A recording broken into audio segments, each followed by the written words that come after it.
Kita harus meniru Tuan Crab kalau kita ngomong rahasia dagang. Kalian bisa nggak daftar kekayaan intelektual? Dulu ada kasus ya monyet namanya Naruto. Ada nggak mas kira-kira elit global yang ngatur semua peraturan-peraturan kain di dunia mas? Jadi semua negara itu tunduk ke situ mas?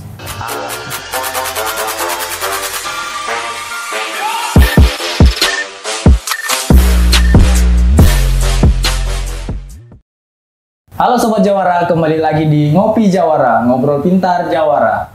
Nah, kali ini kita akan membahas tentang kekayaan intelektual. Kebetulan di tengah-tengah kita udah ada Mas Dinsar. Beliau ini kebetulan sangat fasih mengenai kekayaan intelektual. Fasih. Gak usah berpanjang lebar, kita perkenalkan aja. Mas Dinsar, apa kabar? Selamat sore atau selamat pagi atau selamat apapun lah ya yang menonton. Alhamdulillah kabar baik. Kabar sehat mas? Sehat mas. Sehat. Mas Krisna sehat? Sehat. Udah lama kita nggak bertemu ya. Iya. Terakhir kali podcast kita berdua ya mas. Podcast berdua. Dan sekarang akhirnya balik lagi dengan Mas Dinsar. Dengan tamu yang spesial. Berempat. Iya. Oke. Mau ngobrol apa nih hari ini kira-kira? Kita ngobrol ini kali ya mas, apa kayak tadi temanya KI ya, tapi kita bawa enjoy aja lah ya gitu ya. Oh KI iya, gimana? ngomongin KI itu nggak usah serius-serius. Nggak usah gitu. serius-serius Iya. ya. Yang perlu serius apa itu mas? Itu kerja lah. Kerja, serius. betul. Kerja tuh Sekali. harus serius gitu dan Serius. berkomitmen dalam berumah tangga itu juga serius Serius. gitu. Sisanya tuh ya nggak apa-apa lah. Sisanya bersisa lah ya. Ya aja lah, nggak usah Iya. teruskan. Ini kan sedang tidak bekerja ini, Tidak sedang bekerja bercanda ya. ini. Ini jadi di apa jam itu? kerja tuh Ini gimana, Mas? kebetulan sih jam nge-gym ya. Jam Iya, nge-gym ya, jam di luar nge-gym. jam olahraga. kerja berarti ya udah. Iya. Oke. Gimana nih Mas, apa yang mau diomongin nih tentang kekayaan intelektual nih? Kebetulan Oke. saya nggak begitu tahu juga sih. Wah, Kayaknya Merendah emang, merendah. untuk meninggi. bukan juga. Gitu. Ini kalau ibaratnya bola melambung ini. Oh, iya. Dananya ya, gitu ya. Tapi nanti turun lagi mas kalau bola. Turun lagi ya. Jangan turun Jangan Mas. bola. Oh iya. Jangan turun. Nggak Naik apa-apa. aja terus pokoknya. Oke. Oke. Gini Mas. Nah, kita bicarain tentang KI ya. Oke. Untuk KI ini sebenarnya ada apa aja sih Mas? Oke, Apa sih mungkin sebetulnya gini, kalau kita ngomongin kekayaan intelektual tuh mungkin lebih enak pakai bahasa aslinya ya, kekayaan intelektual gitu. Iya. Karena kalau disingkat KI kadang orang kan nggak Kurang paham. tahu. Iya. Karena memang sebetulnya kalau kita ngomongin KI itu juga istilah baru. Istilah Jadi baru. sebenarnya ada beberapa istilah dari masa ke masa yang dipakai. Jadi dulu misalnya awal istilah itu hak milik perindustrian, kemudian berkembang lagi menjadi HAKI, hak atas kekayaan intelektual. Terus berkembang lagi jadi HKI, hak kekayaan intelektual, sampai hari ini jadi KI gitu. Nah, masyarakat tuh kadang masih belum bingung, masih belum paham, Iya, masih belum paham. atau Iya. masih suka bingung, Masih bingung, lah. iya. Dengan Bagus, belum iya, bagus. Harusnya udah belum bagus. bingung. Berarti Iya. nanti suatu hari bingung Iya. sih. Nah, kadang suka masih belum paham karena biasanya mereka lebih familiar dengan bahasa HKI. Jadi bukan KI. Jadi kadang kalau kita datang dengan istilah KI saja, kadang mereka juga KI itu apa sih? Saya pahamnya haki gitu. Haki. Padahal sebenarnya sama. Sama, artinya sama. Betul, itu sebetulnya sama. Jadi mungkin memang kita harus lebih membiasakan masyarakat dengan istilah kekayaan intelektual dulu aja biar jadi masyarakat tuh kekayaan intelektual tuh haki gitu. Karena kadang tuh sering ketemu orang tuh, Pak saya tuh pengen daftarnya haki gitu. Padahal kita lagi sosialisasi kekayaan intelektual sama aja gitu. Ya gitulah gitu. Memang masyarakat harus perlu banyak-banyak diedukasi lah. Gitu. Iya. Betul. Jadi ya perjalanannya cukup panjang ya, pergantian nama ya. Ya, sebetulnya pergantian nama tuh juga akibat dari perubahan nomenklatur di Kementerian Hukum dan HAM sendiri gitu. Jadi perubahan nomenklatur Kementerian Hukum dan HAM itu dipengaruhi juga istilah internasional. Jadi kayak di internasional tuh dulu istilahnya kan IPR tuh. Iya. Nah kemudian sekarang berubah jadi IP. Nah kita mau nggak mau ngikutin. Jadi dari HKI jadi hanya kekayaan intelektual saja, haknya dihilangkan gitu. Jadi Kalau ganti nama itu potong kambingku juga mas? Waduh, kalau di luar negeri kayaknya nggak ada kambing sih. Mas. Oh, Mungkin sip. di Eropa tuh potong yang lain lah. Ya. Iya, keren potong kambing juga soalnya. Tumpeng mungkin kalau di Eropa. Iya, Ya. syukuran gitu ya? Iya. Tapi emang kenyataannya itu orang Indonesia atau masyarakat di dunia itu emang suka yang panjang-panjang gitu, nggak suka Waduh. pendek. Saya kurang gitu. paham sih. Aduh, iya. Soalnya kita Indonesia asli berdua mas. Oh Indonesia, saya juga. Boleh saya disclaimer dulu ya, yang udah siapin nih. Oh, iya. Boleh di zoom gitu. Saya WNI ya. Oh ya. Kok beda fotonya mas? Ini 20 tahun yang lalu. Oh iya. Takut tiba-tiba ada petugas imigrasi ya di Iya, depan. saya ditangkap sempat kemarin tuh. Disangka kayak di Bali tuh ya, tiba-tiba kok loh Iya. ini ada warga negara asing terus Asing, bekerja ya. iya, Oh, Iya, iya. aduh. Mas Krisnya juga sama. saya nih. curiga Kita kayak nggak gitu. tahu kan, Iya. Kita ada hal-hal yang belum terungkap di sini kita ungkap aja nggak apa-apa. Bahas Jangan. kekayaan intelektualnya agak nanti gitu kita Iya, membahas kita bahas yang Mas ini nggak Krisna dulu masalah nggak juga. apa-apa. Oh, jangan ya. Kalau Oke. kayak gitu saya nanti dideportasi. Oh, Yang lain iya. dideportasi enak gitu ke negaranya masing-masing kan. Oke. Kalau saya dideportasi masa kembali ke kandungan gitu. Mas, tuh. Saya itu suka makanan Indonesia gitu, karedok. Di dalam kandungan nggak ada karedok. Iya. Bahaya. Susah ya mas? Iya, nggak usah. Jadi janganlah. Oh ya ngomongin karedok, makanan itu ada KI-nya nggak mas? Kekayaan intelektualnya, misalnya bisa didaftarin nggak? Jadi Makanan. sebetulnya makanan Khas, itu kan? termasuk kekayaan intelektual juga sih sebetulnya. Kekayaan intelektual tuh banyak banget. Cuma kadang orang membatasi kekayaan intelektual pada merek, paten ya, dan hak cipta biasanya. cipta. Karena pahamnya lebih kepada berkutatnya di situ. Iya. Sebagai disclaimer mungkin merek itu kita bicara penamaan sebuah brand, sebuah produk itu merek. Terus kalau paten kita bicara terkait dengan teknologi. Oh iya. Jadi bisa alat atau proses teknologi yang sifatnya teknologi yang bisa diterapkan industri itu paten. Terus kalau hak cipta ya terkait karya kayak lagu, musik, buku dan lain sebagainya itu hak cipta. Nah, cuma memang di luar itu juga masih banyak. Ada desain industri, Iya. ada rahasia dagang, ada juga jenis lain kayak indikasi geografis ataupun kekayaan intelektual komunal kayak ekspresi budaya tradisional, pengetahuan tradisional, terus sumber daya genetik itu semua masuk ke dalam kekayaan intelektual sebetulnya. Nah, kayak makanan tuh beberapa selama dia memang bisa dibilang makanan khas turun temurun, dia sudah masuk ke dalam kekayaan intelektual jenisnya tadi pengetahuan tradisional misalnya, karena memang di sana ada pengetahuan tradisional turun temurun terkait pembuatan sesuatu gitu. Jadi itu bisa masuk ke dalam kekayaan intelektual sebetulnya. Cuma memang jenisnya saja yang berbeda gitu. Tapi sebetulnya kekayaan intelektual itu ada di sekitar kita kok. Cuma memang kita nggak sadar aja gitu. Orang pahamnya kadang merek dan paten gitu. Berarti makanan itu resepnya ya mas? Sebetulnya sih kalau Resepnya. kita bicara tadi Iya. kayak karedok, gado-gado atau kalau kita di sini ya di Serang ada misalnya kayak sate bandeng yang turun temurun dari zaman Kesultanan ataupun misalnya kita ngomong rabek ya itu juga sama dengan sate bandeng jadi turun temurun itu kan tradisional dan khas.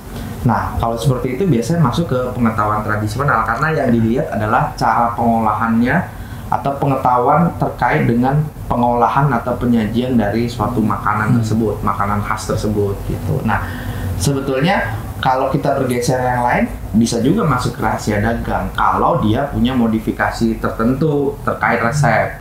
Nah, modifikasinya tuh bikin masakannya jadi beda, bikin jadi khas, bikin jadi punya daya tarik.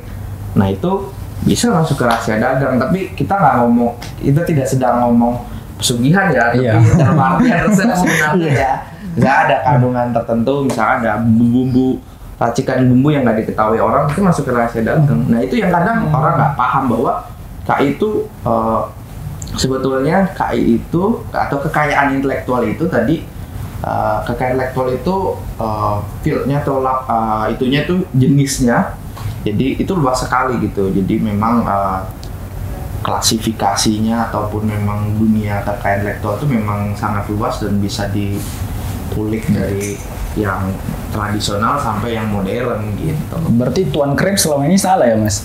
Harusnya resep kredibit itu didaftarin di rahasia dagang. Oh betul, ini tuh bagus nih. Iya kan? Biar nggak Sebetulnya takut enggak, dicuri Tuan plankton. Krep itu benar. Jadi memang malah kita harus meniru Tuan Crab kalau kita ngomong rahasia dagang, karena memang kalau dilihat dari undang-undang rahasia dagang, sebetulnya satu kekayaan intelektual itu bisa disebut menjadi rahasia dagang adalah saat kekayaan intelektual itu memang dirahasiakan dan rahasianya itu terjaga. Nah, apa yang dilakukan Tuan Crab dengan dia menahan, menjaga resep rahasianya itu sedemikian rupa kan dari plankton itu. Nah, itu sebetulnya adalah konsep rahasia dagang sesungguhnya. Jadi bukan didaftarkan, tidak perlu dicatatkan, dan tidak perlu digembor-gemborkan ke orang. Malah yang paling penting adalah dijaga sendiri ya. Nah, jadi nanti kalau dia ada kasus di pengadilan, biasanya pengadilan akan nanya, sejauh mana kamu menjaga kerahasiaan dari resep itu. Kalau ternyata banyak banget orang yang sudah tahu, terus banyak banget orang yang cara buatnya sudah diajarin, nah itu sudah bukan rahasia dagang lagi, itu rahasia umum gitu. Berarti emang harus kita sendiri juga harus ngerahasiain. Dan itu yang kadang suka salah kaprah juga di masyarakat, karena kan masyarakat mindsetnya adalah kalau kekayaan intelektual itu konsepnya adalah didaftar. Padahal nggak semua kekayaan intelektual itu wajib didaftar gitu. Nah, kayak tadi rahasia dagang itu nggak wajib didaftar, dan memang konsepnya bukan pendaftaran, tapi dia memang perlindungan melalui menjaga kerahasiaan. Nah, itu yang kadang masyarakat nggak paham. Kadang ada yang dalam satu sosialisasi dia menggebu-gebu gitu, Pak saya punya resep ini dan lain sebagainya supaya orang nggak tahu saya daftarkan atau saya publikasikan. Padahal salah. Saat seseorang punya resep yang memang dianggap sebagai sebuah perbedaan atau sebuah pembeda atau ciri atau keunikan dibanding yang produk lain, itu sebetulnya memang cara pelindungannya adalah dengan menjaga itu. Menjaga sendiri ya. Paling gampang sebetulnya, ini saya paham nggak boleh sebut merek, tapi saya sebut aja lah biar kita gampang di endorse ya. Biar bisa masuk. Coca-Cola sebetulnya. Coca-Cola itu adalah salah satu produk yang kerahasiaannya sampai sekarang itu masih terjaga. Orang boleh punya banyak produk cola. Jadi misalnya ada Pepsi Cola, ada Big Cola dan lain sebagainya. Tapi kan rasanya yang benar-benar kayak Coca-Cola ya hanya Coca-Cola. Dan menurut kabar itu memang untuk resepnya itu memang dijaga hanya dalam satu perusahaan besar Coca-Cola itu hanya beberapa orang saja yang tahu. Dan itu dia biasanya dibayar dengan sangat mahal supaya dia tidak membocorkan rahasia tersebut. Biasanya diikat dengan perjanjian kepegawaian yang sangat ketat sekali sih itu. Sama kayak di SpongeBob ya. Iya, soalnya kan yang di SpongeBob itu yang tahu cuma SpongeBob sendiri. Bahkan Squidward pun yang kasirnya nggak tahu sama sekali. Betul. Makanya kalau mau tahu rahasia dagang, tirulah dari Mr. Crab. Benar sekali. Benar banget. Ternyata seperti itu ya, Mas. Betul. Jadi dari Mr. Crab kita bisa belajar kekayaan intelektual kan. Betul. Kekayaan intelektual itu ada di mana-mana. Di mana-mana ya, Mas. Betul. Tadi ngomongin Karedok, terus tiba-tiba ngomongin Mr. Crab, ada kekayaan intelektual. Coba kita mau ngomongin apa lagi? Pasti ada kekayaan intelektualnya. Apa sepatu ada, kita bisa ngomong panjang lebar terkait kekayaan intelektual. Jadi memang kekayaan intelektual itu dekat dengan kita, cuma banyak yang tidak sadar gitu saja dan merasa bahwa satu produk itu keluar ya, maksudnya dihasilkan oleh suatu pabrik itu ya gitu aja. Padahal enggak, kan ada proses intelektual yang panjang sekali gitu. Apalagi sekarang zaman modern lebih banyak lagi aspek kekayaan intelektual yang bisa dibahas gitu. Tadi kan ngomongin sepatu juga nih, Mas. Terkait sepatu, kan desain sepatu itu gitu-gitu aja. Oke. Kalau untuk model-model sepatu itu bisa didaftarin nggak, Mas? Maksudnya kalau udah didaftarin berarti model ini nggak boleh dipakai sama produsen lain kayak gitu? Ya betul. Jadi kalau kita bicara bentuk itu perlindungan kekayaan intelektualnya adalah di desain industri. Desain industri, ya. Jadi memang desain industri itu perlindungannya terkait dengan bentuk estetik suatu produk. Dia bisa packagingnya, bisa produknya itu sendiri. Kalau kita ngomongin sepatu, sebenarnya bentuk sepatu bisa didaftarkan kalau memang dia unik dan memang ibarat kata punya kebaruan lah, kalau bahasa undang-undang itu punya kebaruan gitu, unsur kebaruannya ada gitu. Nah, cuma memang rahasia desain industri itu mungkin sedikit beda. Yang sebenarnya ada beberapa yang sama sih, kayak paten juga itu dia bisa jadi public domain. Jadi didaftar hanya 10 tahun perlindungannya, kemudian setelah itu habis. Saat habis semua orang bisa meniru. Setelah 10 tahun jadi public domain. Nah, itulah mungkin salah satu alasan kenapa tadi bilang kalau ngobrol, oh bentuk sepatu gitu-gitu aja ya. Mungkin satu yang menjual itu, terus kedua perlindungan terhadap desain industri dari sepatu itu sudah habis, jadi semua orang bisa niru. Jadi gitu. ini hitungannya untuk seluruh dunia ya Mas, nggak cuma. Kalau desain industri itu sebetulnya adalah terkait dengan sudah pendaftarannya adalah satu negara saja. Oh. Jadi kalau mau dilindungi di negara tertentu itu di satu negara. Tapi pemeriksaannya memang di seluruh dunia. Jadi memang ada perbedaan yang cukup berbeda kalau kita ngomongin merek dan desain industri dan paten. Kalau merek itu kalau mau dilindungi di Indonesia ya harus daftar di Indonesia, mau dilindungi Malaysia harus daftar di Malaysia. Tapi Daftar lagi ya. sifat dari pengecekannya, jadi kan di kita itu ada jabatan fungsional pemeriksa merek ya. Pemeriksa merek itu menilainya apakah ini sama atau enggak ya dari merek-merek yang juga sudah didaftarkan di Indonesia. Nah ini berbeda dengan tadi desain dan paten. Kalau desain dan paten dia juga akan melihat desain-desain yang ada di seluruh dunia. Jadi jangan harap begini, kalau ada pengusaha dari luar negeri terus merasa bahwa desain ini desain tahun 80-an ini belum pernah didaftarkan loh sama orang di Indonesia. Iya. Terus dia masuk daftarnya di sini, nggak bisa. Karena desain itu sudah old school ibarat kata dan sudah lama ya. tidak punya konsep kebaruan. Nah, saat itu pemeriksa desain industri bisa menolak karena tidak baru lagi.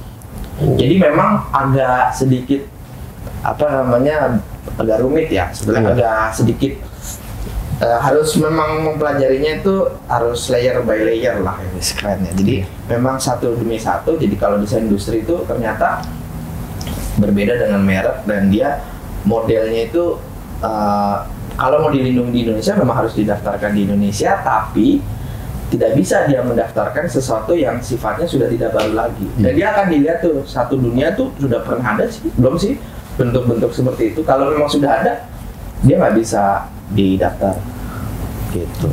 Nah, tadi kan ngomong soal sepatu nih Mas. Misalnya nih, kan ada namanya wirausaha ya, konveksi gitu. Dia membuat sepatu, kan tanpa brand tuh banyak kita jumpain di kaki lima sepatu yang nggak ada brand.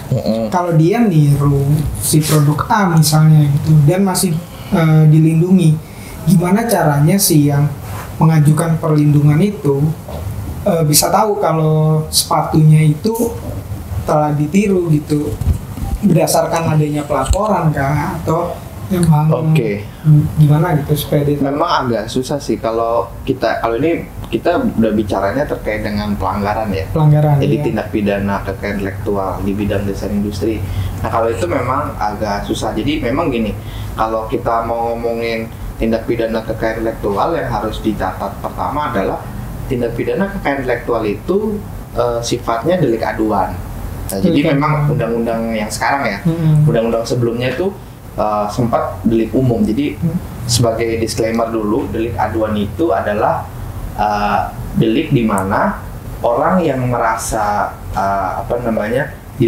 merasa dirugikan atau dilanggar haknya itu harus melakukan aduan atau melaporkan dulu baru bisa diproses.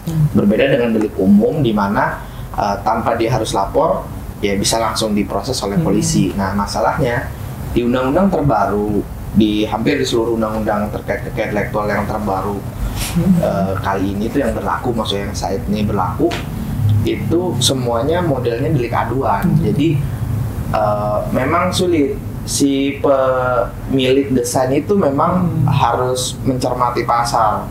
Baru setelah dia tahu ada pelanggaran atau tindak pidana di sana, dia baru melapor.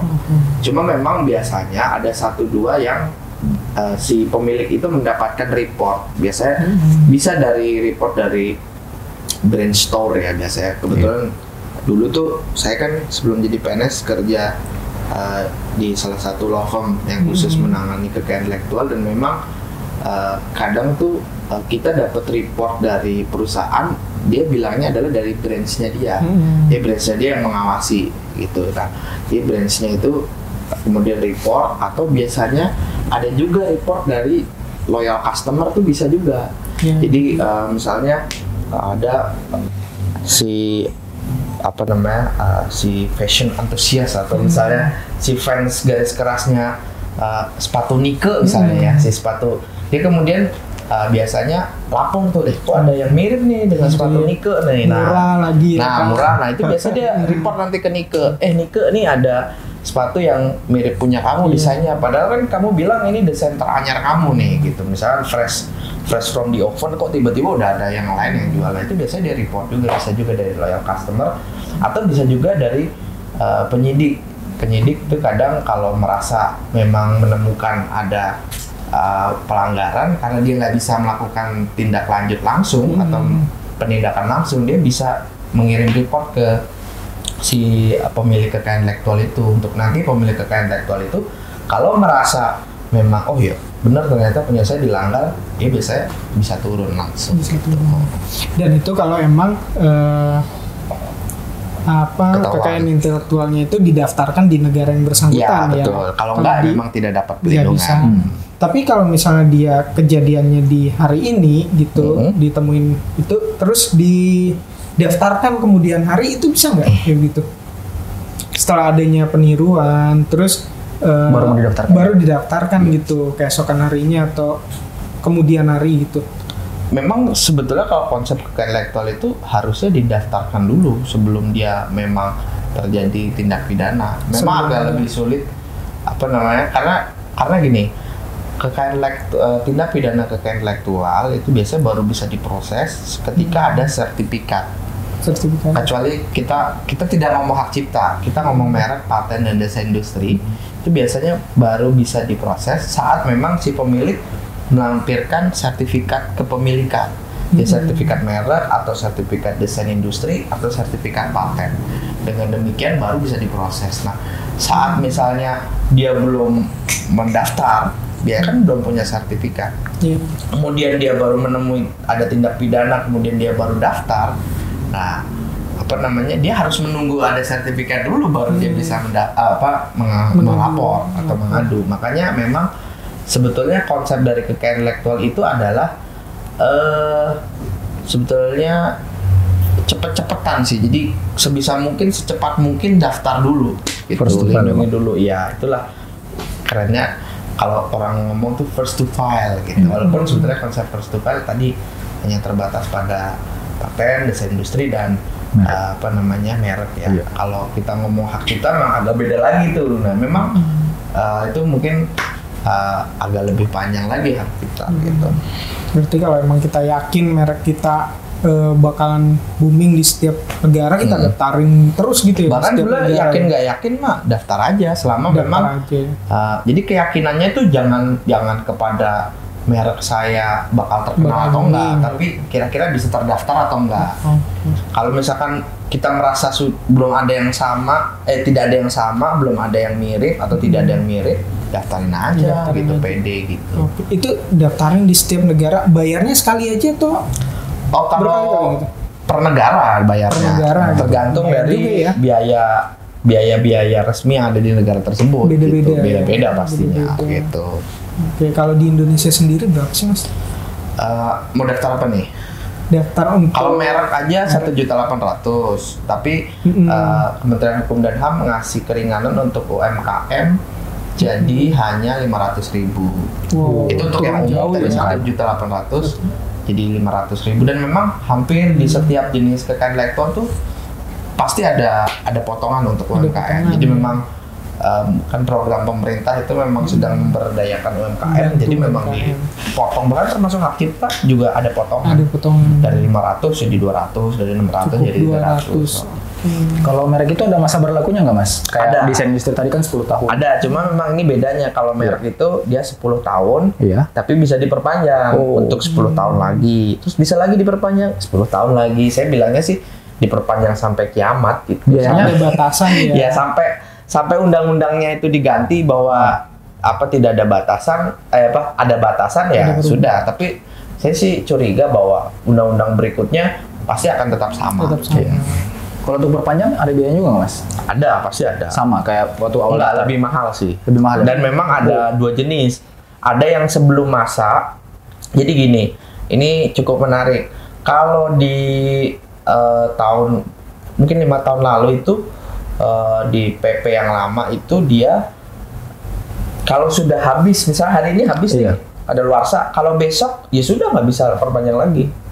Jadi hanya ada satu biaya. Tapi kalau sekarang, karena mungkin banyak masyarakat yang lupa kan, kasihan, dibikin model 2. Jadi bisa sebelum dia habis, jadi misalkan 6 bulan sebelum hari ini, itu bisa mengajukan perpanjangan dan itu lebih murah daripada yang kedua adalah setelah habis. Jadi setelah hari ini habis nih, kita masih dikasih masa perpanjang sekitar 6 bulan kalau nggak salah, dan itu biayanya lebih mahal. Lebih mahal ya. Ya mungkin karena dianggap lupa lah alfa gitu. Nah, makanya jangan pernah lupa. Yang lebih bagus sejak dini gitu ya, diperpanjang.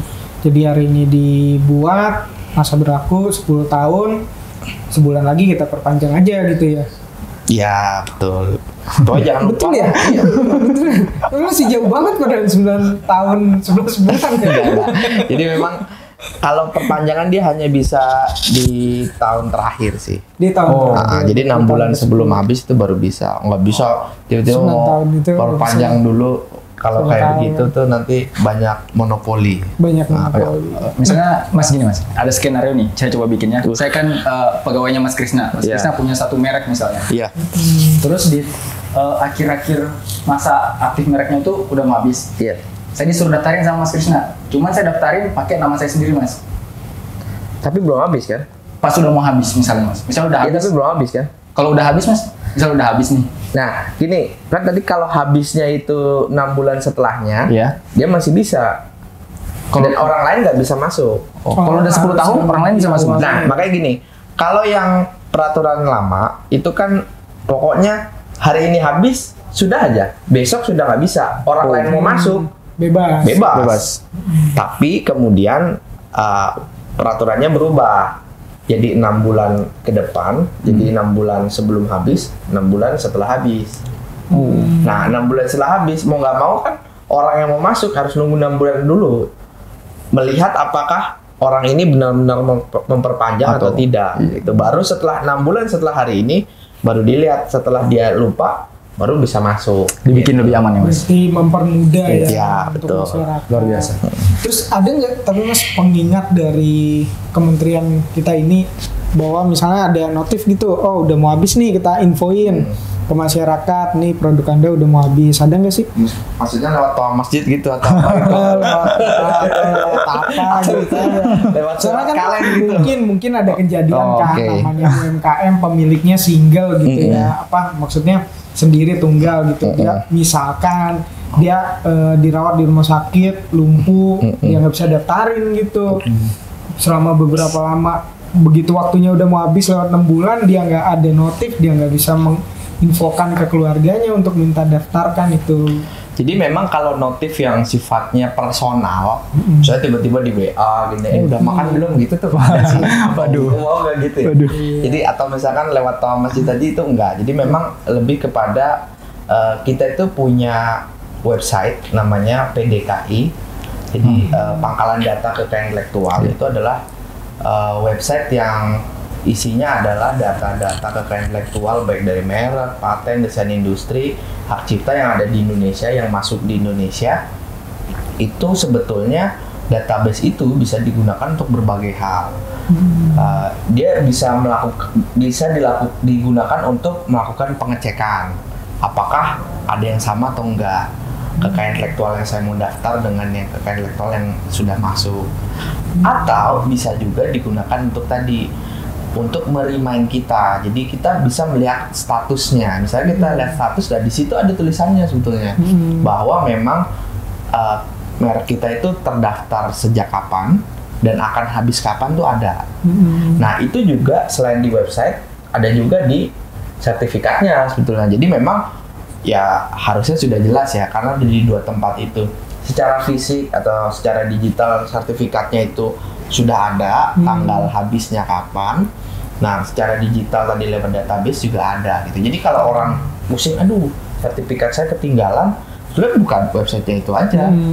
kemudian lihat punya saya habis kapan, begitu dicek, oh ternyata habisnya masih 7 bulan ke depan gitu ya udah masih tunggu lagi sebulan baru diperpanjang gitu. Jadi memang kalau sifat notifikasi yang personal nggak ada. Dan Jadi, kayaknya sulit juga Mas karena kan kekayaan intelektual yang masuk di Indonesia itu udah mungkin jutaan lebih lah. Tapi mungkin bisa jadi inovasi gitu ya ke depannya supaya ada Silakan informasi kalau gitu. itu. Tapi itu kayaknya mahal sekali sih Mas. mahal. Iya.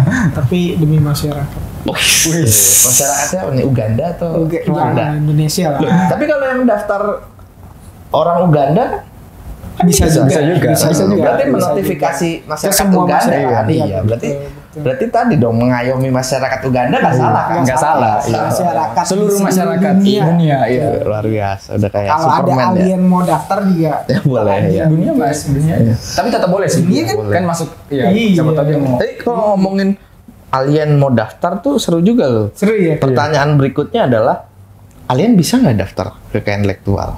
Wah. Nah, Soalnya yang Tuh, lagi punya KTP nggak dia tuh? nah, harus punya KTP ya Mas? ya nggak juga dong. Oh, nggak juga. harus punya Kan KTP. kayak orang Rwanda Uganda aja bisa. Iya. Masa orang Kan punya misalnya- kartu identitas, tapi di negara lain. Ya, Soalnya ada beberapa kasus menarik dan ini lagi booming sebetulnya kalau searching masalah AI, apa ya? Itu artificial intelligence itu atau kecerdasan buatan tuh sekarang lagi banyak digugat karena dirasa bahwa jadi banyak kalau di luar negeri ya, di sini mungkin belum lah Masih sih. Iya. jangan bantuannya sampai. jin. Jangan sampai. Kita di sini bikin candi aja bantuannya jin. Di sana bantuannya AI masih beda lah. Buat aplikasi aja Iya. dan buat izin Nah. gitu. Cis. Kalau di luar negeri itu sudah mulai banyak kreator, inventor itu mendaftarkan kekayaan intelektualnya itu dengan bantuan artificial intelligence itu atau kecerdasan buatan itu atau dia bersama-sama. Nah itu beberapa negara itu sudah menolak. Gitu. Jadi misalnya contoh Mas Krisna kan orang IT, Mas Awan juga memakai AI untuk misalkan bikin lagu misalnya. Nah kemudian yang didaftarkan lagunya atau bikin logo gitu, logonya didaftarkan atau bikin desain industri tadi, Iya. terus desain industri didaftarkan. Nah itu banyak yang mendaftarkannya, kreatornya itu mendaftarkan atas nama AI tersebut atau bersama-sama. Jadi Mas Krisna dan AI buatannya. Nah itu di beberapa negara kayak di Eropa, di Amerika itu udah banyak yang ditolak. Udah banyak ditolak ya. Ya karena memang sejauh ini kalau tadi balik ke alien tuh, kekayaan intelektual itu hitungannya tuh hanya produk luaran atau hasil Iya. kreasi dari manusia. Selebihnya Selebihnya itu belum bisa. Bahkan dulu ada yang menarik, jarang juga nih yang ini tahu bahwa dulu ada kasus ya monyet namanya Iya. Naruto dengan orang Sasuke, maksudnya dengan orang Amerika namanya saya lupa lah gitu. Jadi orang Amerika itu datang Iya. ke Indonesia, kalau nggak salah ke Sulawesi atau mana ya gitu, datang ke Indonesia. Nah si monyet Naruto ini, monyet Nunjuknya ke sana Mas Iya, kalau iya. Ya, monyet Naruto ini gitu. Nah, Atas jangan Mas. Oh iya. Makanya Oh iya, Pak. Tapi kan kita lantainya, lantai 2. Nggak ada. ini udah ada yang pakai gini Mas. Iya, ya, oke. Oke. simbol-simbol tangan dihindari dulu. Iya, ya. jangan. Jadi tahu Jangan, kalau bahaya, boleh, jangan oke. Itu maksud saya. Iya, oke. Jadi monyetnya tuh lucunya namanya Naruto. Jadi memang ini masuk ke pengadilan Amerika si Naruto versus siapa namanya itu kan. Jadi orang Amerika itu datang ke Indonesia, ke Sulawesi kalau salah ya. Dia kemudian kameranya itu jatuh atau diambil monyet itu. Oh, iya, iya. Monyetnya terus selfie. Monyetnya selfie. Nah ternyata si bulenya itu awalnya nggak tahu. Iya. Nah setelah dia pulang ke negaranya, kemudian dilihat ternyata ada foto-foto monyet selfie itu. Iya. Terus kemudian kalau nggak salah dia bikin buku atau bikin album yang isinya itu hasil dari monyet-monyet Jepretan, foto iya. itu, jepretan monyet itu. Dan itu kemudian lucunya adalah digugat oleh Naruto. Bukan. Kirain monyetnya bisa gugat kan. Jadi memang yang gugat adalah PETA. PETA itu kayak semacam ormas lah ya. Ormas mungkin animal lah. ormas, Hanya itu animal ya. Ormas hewan lah ya di luar negeri sana. Digugat lah si PETA itu menggugat si bule tadi karena merasa bahwa enak aja lu, ini kan karyanya si monyet, Tapi harusnya kan bukan manusia. Nah itu dia, Mas. Nah hak ciptanya itu harusnya si punya monyet lah gitu, bukan punya lu gitu. Nah tapi menurut pengadilan memutuskan bahwa si PETA ini yang mewakili si Naruto monyet itu nggak bisa, hak cipta itu hanya diberikan kepada hasil olah pikir manusia saja gitu. Kalau di luar manusia kayak hewan gitu itu sampai sejauh ini belum bisa. Dan itu kemudian diadopsi juga untuk tadi kecerdasan buatan. Nah, jadi kalau pertanyaannya alien gimana? Kemungkinan besar juga masih bisa ditolak karena memang di luar dari manusia dia belum bisa dianggap sebagai kekayaan intelektual milik ini gitu. Karena kalau bayangkan aja sekarang kan kita bikin gambar, bikin video udah bisa belum ya? Bikin teks bisa ya. Teks udah bisa,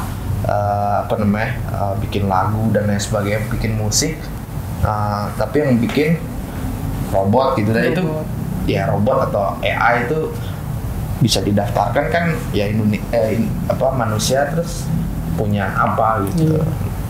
Makanya sejauh ini di luar dari manusia, jadi kayak monyet, Mas, tolong tunjuknya ke tempat Mas, jangan ke sini. Ya. Belum kesini saya kan monyet atau Alien ke saya saja.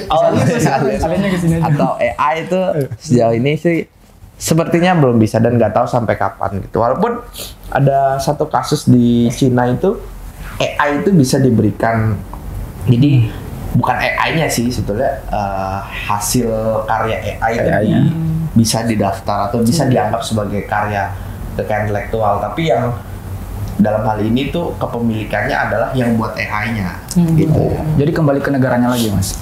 Iya, kembali ke negara, dan itu hanya kasus di Cina sih. Jadi di Cina itu ada kasus di Shenzhen kalau nggak salah, Shenzhen. Saya nggak tahu bacanya gimana tuh kalau dalam bahasa Cina, karena saya bukan orang Chinese ya. Benar-benar. Walaupun mungkin ada orang yang bilang kayak Cina benteng. Nah itu Takeshi bukan? Jadi ada satu perusahaan bikin AI yang bisa generate. Saya yakin pada paham lah ya bahasa Inggris, yang bisa mengenerate teks. Jadi dia bikin ya kayak sekarang kayak ChatGPT mungkin ya. Iya. Nah itu akhirnya AI yang bisa generate teks itu kemudian bikin semacam artikel. Nah kemudian artikelnya itu ditiru oleh perusahaan lain. Akhirnya masuklah ke pengadilan. Pengadilannya memenangkan perusahaan yang membuat AI tersebut. Dia bilang bahwa artikel itu dibuat oleh AI yang buatan dari perusahaan. Jadi sebetulnya ya karya teks itu, artikel itu sebetulnya secara tidak langsung jadi buatan si perusahaan gitu. Jadi hak ciptanya jatuh kepada perusahaan tersebut. Jadi memang tidak secara langsung ya AI dianggap sebagai pencipta, tapi AI dalam hal ini sebagai buatan dari itu bisa kekayaan intelektualnya diakui. Selain itu sih manusia baru di Cina itu ya, Shenzhen itu ya, di China itu aja sih. Luar biasa. Saya juga agak kaget Cina ternyata agak maju juga gitu. Ya memang Cina maju sih ya.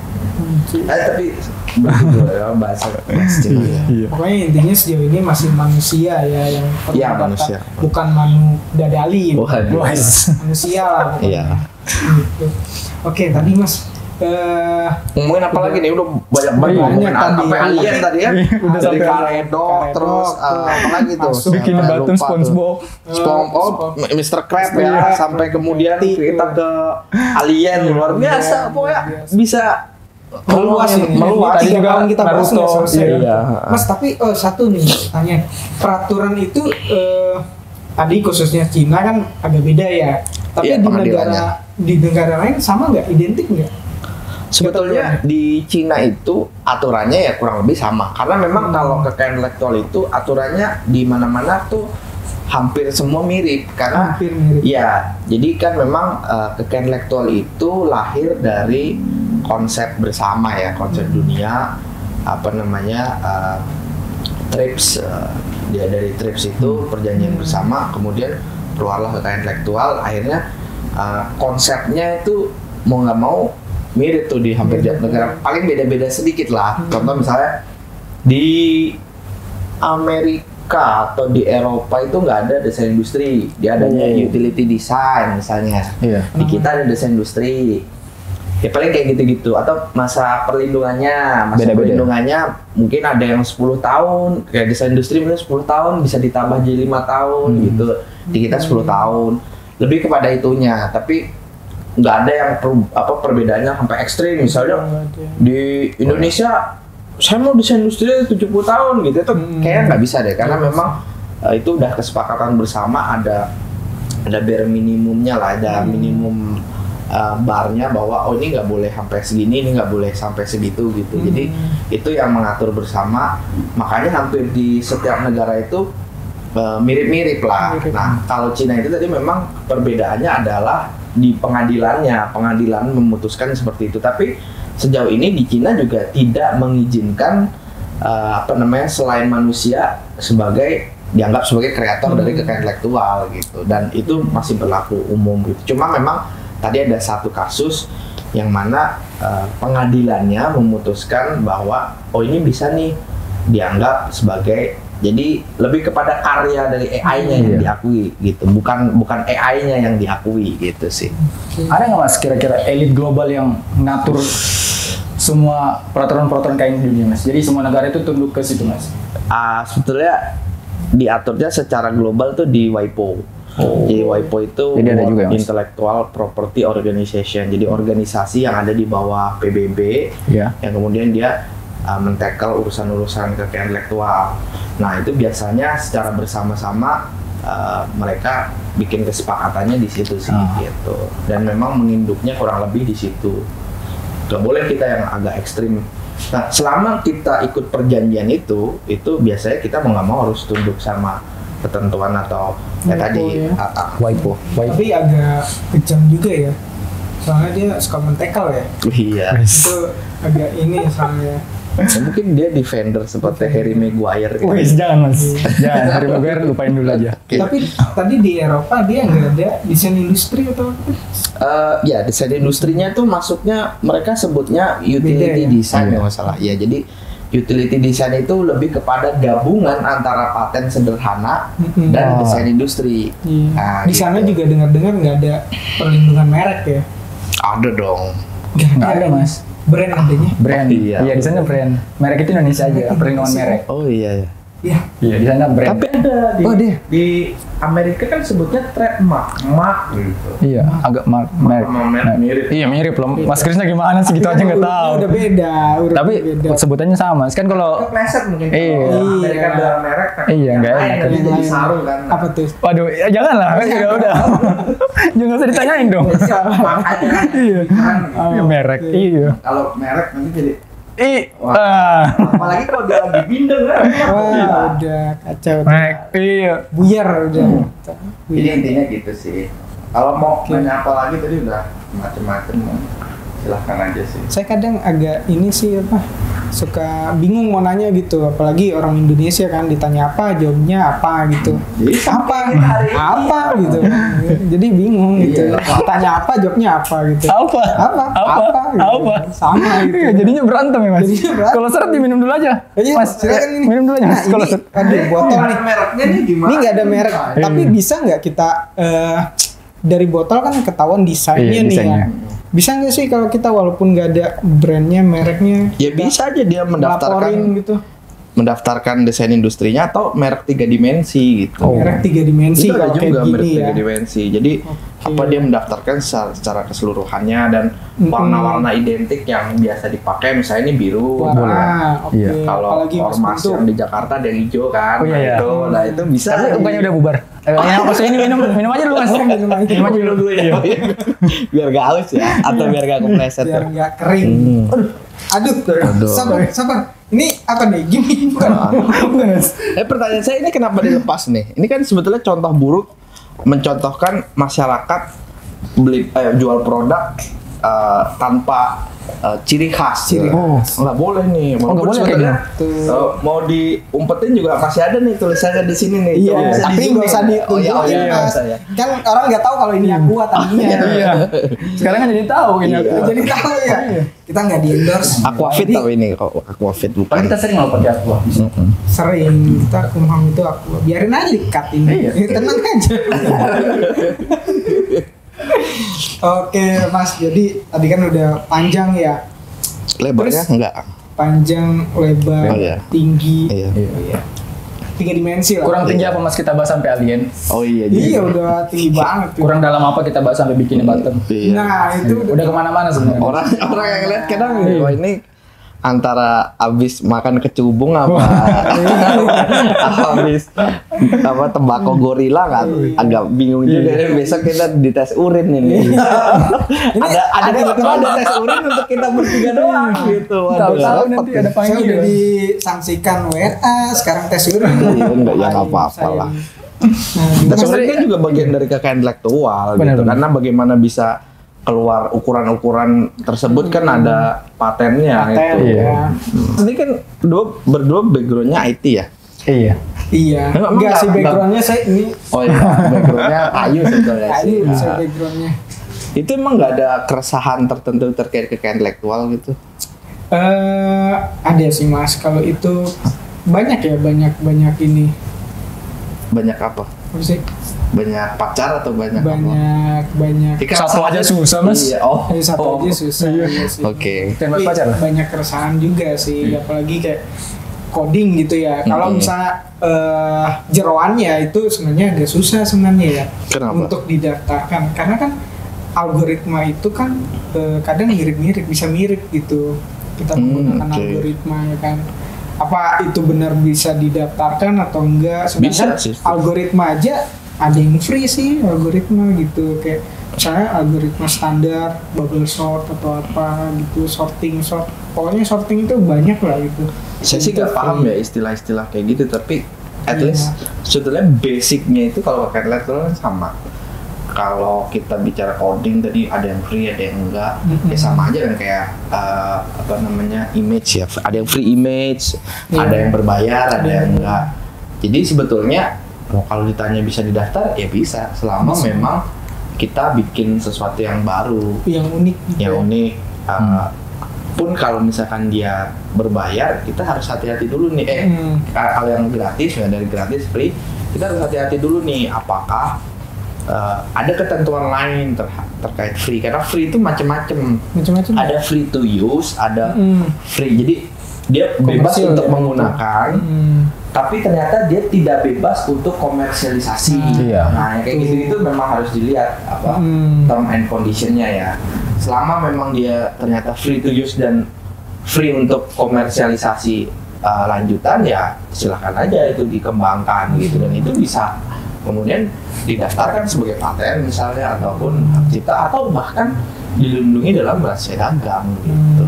Banyak yang nggak tahu algoritma pencarian Google ya maksudnya Iya. ya. Dan Google kan pakai algoritma ya. Itu tuh tidak didaftarkan sebagai paten tapi dilindungi dalam rahasia dagang juga. Iya, benar-benar. Algoritma itu nggak Makanya sekarang dibuka coba kemana-mana. Yang paling bagus algoritmanya siapa? Bukan paling bagus sih, sebelum mungkin paling bagus akan banyak. Yang paling banyak dikenal dan sejauh Masih ini, Google.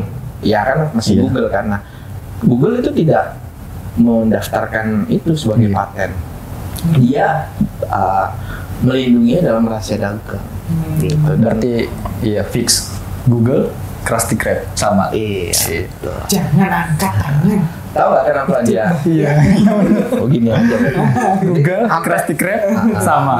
Sampai ada yang ikut begini juga, tangannya ya beda lagi Iya. aja. Potong aja sampai ada tangan gitu ya. Iya, betul. Kenapa Google tidak mempatenkan itu? Nah, betul. Tanya. Mungkin karena gini, paten itu banyak yang nggak tahu bahwa paten itu sifatnya harus terbuka. Jadi gini, saat seseorang mau mematenkan satu teknologi, dia memang harus buka-bukaan, harus buka-bukaan kepada publik ya. Iya. Karena kalau dia mau diperiksa tuh, kalau dia nggak terbuka, pemeriksa nggak tahu nih teknologi baru apa yang kamu bikin gitu. Makanya harus dibuka. Dokumen paten itu harus sedetil mungkin membuka. Semuanya ya. Betul. Itu pertama. Kedua, paten itu ada batasan jangka waktu. Iya, Paten benar. itu 20 tahun. Nggak bisa Setelah 20 diperpanjang. tahun tidak bisa diperpanjang. Emang itu paling public tinggi, domain. bandar dia. Pertanyaan besar saya, saat Google mematenkan model algoritma dia untuk search engine-nya, pertama dia harus membuka. Nah, apa yang akan resikonya? Banyak yang bisa meniru kan? Iya, Tadi Mas tinggal nunggu 20 Krisnanya tahun bilang aja. kan, bahwa source code itu kliknya ada yang gratis, ada yang berbayar, dan semua bisa mirip-mirip. Iya. Nah, kalau tiba-tiba ada yang mirip-miripin kan repot. Kedua, bisa jadi public domain. Saat jadi public domain, teknologi atau metode yang digunakan search engine Google itu bisa diduplikasi atau replikasi oleh perusahaan lain. Akhirnya pertanyaan saya, apa yang dia punya? Udah punya apa-apa lagi kan Google? Mungkin jadi jualan air putih, Bisa jadi. walaupun airnya nggak putih kan, Air airnya bening. Nah, Iya. itu dia. Sebelum di kick, ngebenerin dulu. Iya. Benar. Bagus sih. Iya. Ya menarik ya. Iya. Menarik ya. Oke. Itu suruh ini nggak tahu apa nih. Iya. Ada insight-nya. Ada lagi sebenarnya nah. Mas, kalau itu kan tadi merek, desain industri, berbagai macam ya. Kalau yang saat-saat ini nih, misalnya Cipta, tadi kita belum bahas Cipta ya. Bang Cipta. Bang Cipta beda. Oh, beda lagi. Bang Cipta tuh yang di depan sana ya. Iya, itu beda. Beda lagi. Nah, Hak cipta ya. Hak cipta. Kayak misalnya lagu gitu ya. Mm-mm. Itu gimana sih proses sebenarnya, Mas? Oke, kalau ngomongin lagu tuh memang beda lagi. Kalau kita tadi ngomong paten, desain, dan merek, sifatnya itu memang tadi first to file tadi bilangnya. Jadi harus didaftar dan memang siapa yang daftar duluan dia yang dapat haknya. Nah kalau hak cipta memang beda. Hak cipta itu tidak ada kewajiban mendaftar sebetulnya. Dalam undang-undang juga bilang bahwa hak cipta itu sebetulnya dilindungi setelah dia melakukan publikasi atau pengumuman terhadap ciptaannya. Setelah itu dilakukan, ya dia sebetulnya otomatis dilindungi.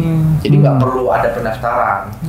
Nah, kemudian sulitnya adalah saat seseorang tadi saya sebutlah penyanyi ya, bikin lagu terus kemudian dipakai, diduplikasi atau dilanggar atau ada tindak pidana, ditiru dan lain sebagainya. Memang kekuatan hukumnya jadi sulit kalau dia tidak mendokumentasikan cara pembuatannya ataupun misalnya proses pembuatannya, bahkan hasil akhir dari yang dia umumkan. Kalau dia nggak punya dokumentasinya akan repot gitu. Jadi sebetulnya hak cipta itu tidak didaftar, tapi istilahnya kalau di kita adalah dicatat. Istilah yang benar adalah dicatat. Jadi pencatatan hak cipta, bukan pendaftaran hak cipta, karena memang hak cipta tidak didaftar. Bisa saja kita mencatatkan, tapi memang kalau saya pribadi selalu merekomendasikan paling awal adalah bukan pencatatan, tapi pendokumentasian. Jadi pendokumentasian karya mulai dari nol sampai dipublikasi itu wajib. Jadi dengan demikian saat terjadi kasus, kita bisa memberikan bukti bahwa ini adalah karya kita dari nol, kita buatnya begini, kita publikasikannya kapan, di mana. Nah, kemudian baru setelah itu mau mencatatkan silahkan tambahan saja, tapi sebetulnya opsional, tidak terlalu. Dan saya yakin banyak pencipta lagu besar seperti Ahmad Dhani belum tentu juga dia mencatatkan. Itu berapa banyak misalnya Ahmad Dhani punya lagu dan kemudian dia catatkan, dia nggak perlu, karena memang yang perlu ada pendokumentasian karyanya gitu sih. Oke, itu untuk Sudah pancing nih ya. Ahmad Dhani nih. Iya. Tapi katanya aman-aman aja. Oh. Jangan ini kan. Oh. Aman-aman aja lah. Oh ya aman. Emang Ahmad Dhani namanya ya? Iya, Ahmad Dhani kan Ahmad iya, Dhani. makanya Oh, Ahmad Dhani. Ahmad. Iya.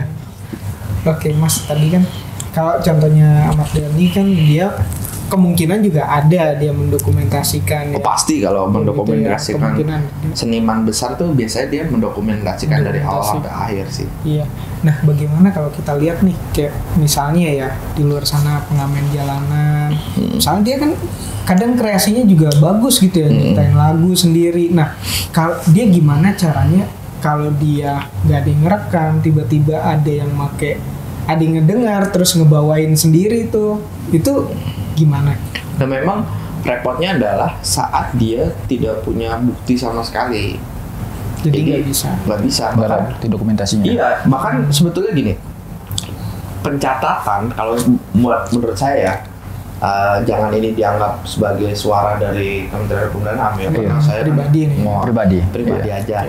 Jadi menurut saya pencatatan tanpa dibarengi dengan pendokumentasian yang baik itu juga sebetulnya redundant, useless lah, nggak begitu berguna. Karena pertanyaan besar saya gini, ada orang pengamen tadi misalnya, terus tiba-tiba dia tidak mendokumentasikan karyanya, atau ada seniman tidak mendokumentasikan pembuatan karyanya sampai publikasi karyanya, tapi dia mencatatkan gitu.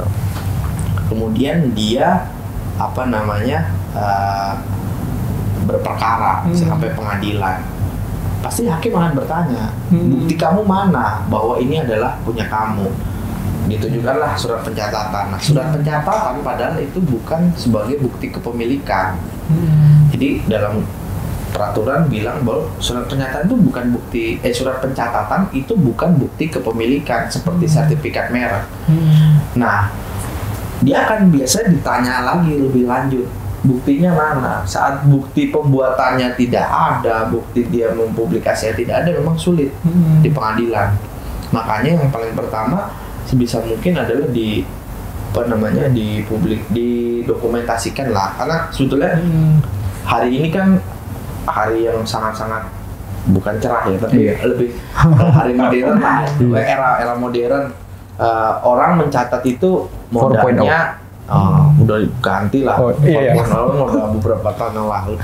Orang mendokumentasikan karya itu banyak sekali modelnya, mulai dari yang murah kayak kertas dan pensil, itu dia bisa mencatat liriknya misalnya, terus sampai kepada rekaman, entah pakai handphone kah atau pakai kaset, bahkan dia bisa merekam misalkan notasi yang dia buat, misalkan nada-nada yang dia buat gitu. Bahkan sampai gabungan dari lirik dan lagunya, lirik dan musik dia gabungkan kemudian dia rekam, itu juga bagian dari pembuktian. Dan itu bisa direkam dengan mudah sekarang gitu. Bahkan dia nggak perlu repot-repot beli recording bagus kayak di ruangan ini yang sophisticated ini kan nggak perlu juga. Dia cukup minjem HP temennya, terus dia gonjreng-gonjreng sambil menyanyikan liriknya. Itu saja sudah bagian dari pendokumentasian karya sebetulnya. Jadi memang apapun, bukan makanannya ya, tapi apapun profesi seninya sebetulnya yang paling bagus adalah melakukan pendokumentasian. Karena itu akan lebih mudah buat pembuktian di pengadilan ataupun mungkin di forum-forum penyelesaian sengketa gitu. Kalau nggak ada sama sekali, misalnya bukti buatnya nggak ada, publikasi yang nggak tahu kapan, itu repot ya.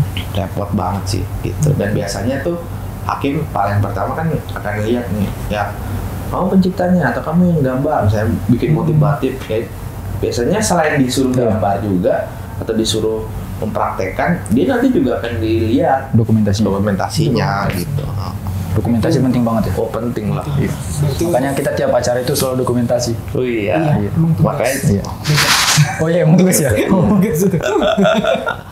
Nah itu yang tadi harus serius kali itu, karena itu pekerjaan. Iya, jangan bercanda. Siap. Salah boleh. Jadi pokoknya kalau lagu puisi juga bisa ya. Ya kalau hak cipta itu sebenarnya karya sih. Jadi Karya.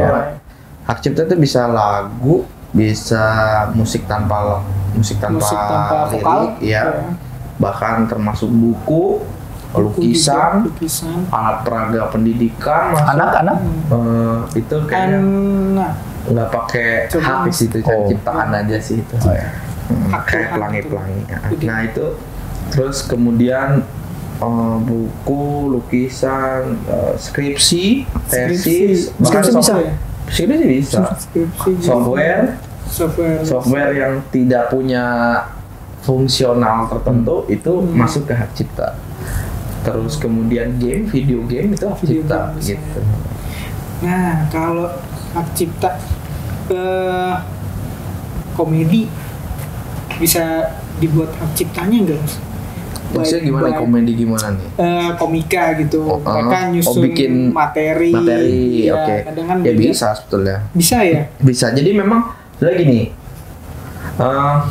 konsep yang ada di peraturan perundang-undangan kan sebetulnya mungkin secara literal, secara tertulis itu tidak bisa mengakomodir perkembangan seni kekinian kan. Ada mungkin berkembang komika lah atau bahkan font dulu pernah ada juga di kantor kita tuh. Jadi ada seniman font gitu. Nah, dia kebingungan nyari di jenis-jenis peraturan perundang-undangannya masuk jenis mana nih. Dikira nggak bisa dilindungi, padahal ya bisa. Karena memang itu sebenarnya karya kan. Tinggal sebenarnya cari aja ragamnya. Nah, kayak misalkan tadi materi jokes ya atau leluconnya itu ya masuk ke sebenarnya tulisan pada umumnya aja, cuma tulisan yang sifatnya adalah komedi gitu. Jadi itu bisa dilindungi oleh hak cipta. Jadi kalau ada yang sudah bersusah payah nulis jokes gitu, disampaikan atau dikeluarkan dalam sebuah event, kemudian ditiru gitu ya, dianya nggak lucu tapi ternyata dibawa orang lain lucu, nah dia protes, sebetulnya bisa saja sih. Ada bagusnya, tapi agak repot juga sih. Tadinya saya pengen bawain materi komika gitu, keliling ke 6 benua kan. Terus Kamu benua ada berapa? Ada berapa, Mas? 6 kan? Apa aja? Amerika, Iya. Eropa, Afrika, Asia, Australia, sama benua satu lagi Apa? yang paling indah, Apa? benua bersamamu. Widih. Anjing benua. Oh, gitu. Antartika belum. Antartika 7 berarti. 7. Ya, harus cek 7, Mas. Diulang boleh nggak? 7 harusnya. Apa aja tuh, Mas? 7 apa aja? 7 benua nih. Iya. Antartika, Iya. Asia, Amerika, Iya. Eropa, Afrika. Oh, jadi kurang sih. Iya. Oh iya. Kurang. Satu lagi Satu lagi apa, Mas? yang paling indah. Iya. Apa tuh? Benua bersamamu. Oh, Widih. Slepeo. Slepeo. Oke, Mas Binsar nih. Wah, ini kalau kita bincang-bincang nih nggak kelar nih. Kayak tadi kan 3 tahun kita bicara juga nggak kelar. Padahal ini udah kelar. Orang udah disuruh setahun. Karena waktu tadi emang sih Oh, ada iya. bayangan ada ini apa? Iya. Pahlawan super gitu Iya. kayak gini kan. Apa sih Gini namanya? ya? Gini. Gini apa? Sah gitu. Apa sih namanya ini? Itu iya itulah. Itu panjang gitu. Bener ngomongin hak cipta itu lagi. Hak cipta lagi ya. Gerakan ada hak cipta nggak? Gerakan itu bisa. Ya kayak masuk. dance gitu. Iya, Yes. dance bisa lah. Bisa ya? Tarian bisa, terus apa sih namanya koreografi itu kan gerakan ya, seni gerak ya, itu Seni bisa. gerak. Bisa ya? Bisa. juga ya? Misalnya bahkan Kecap kesenian gitu silat atau kesenian yang sifatnya tuh bela diri tapi dia ada unsur seninya, jadi ada gerak-gerakannya, itu bisa Khusus dicatat. bisa ya? Iya, di Asal unik gitu. dilindungi dilindungi sebagai hak cipta asal memang unik gitu. Kalau yang gerakannya dasar-dasar aja ya nggak bisa. bisa. Misalkan ada apa dia gerakan memukul sambil kayang gitu, itu kan agak orang gitu kan. Nah itu Beda ya. itu pusing sih maksudnya. Oh pusing itu ya. Sambil kayang Iya. dia ya. Lagian siapa juga yang mau mukul sambil kayang kan ke belakang mukulnya. Iya. Musuhnya kalau di depan nggak kena kan? Ya Kayang kalau boleh. kalau kayang nggak boleh mukul mas, harusnya dikayangi itu aja. Oh iya, harusnya dikayang. Dikayang-kayang. Kalau sudah kayang itu nggak boleh Nggak boleh dipukul, dipukul, harus di ayomi lah ya, gimana lah. ya, dilus-lus gitu. Pokoknya mantep Ini lah. apa yang ngomongin apa sih mas? Beda ya, beda Iya. konsep ya. Beda kayaknya. Ya, baiklah Mas Binsar kalau kita udah Padahal nggak baik loh kita. tapi baik kan nggak mukul kan? Ya buluk lah gitu Buluk gimana ya, ya? tapi nggak mukul. Kalau mukul baru nggak baik gitu. Baiklah. Oh iya benar. Baik lah. Oke deh, itu Ya oke deh. aja. Iya gitu aja mas. Gitu Oke deh. aja. Asalkan oke yang lain. Kalau oke yang lain tuh lagi-lagi ke pemilihan Oh, tuh iya. bahaya tuh. Aduh.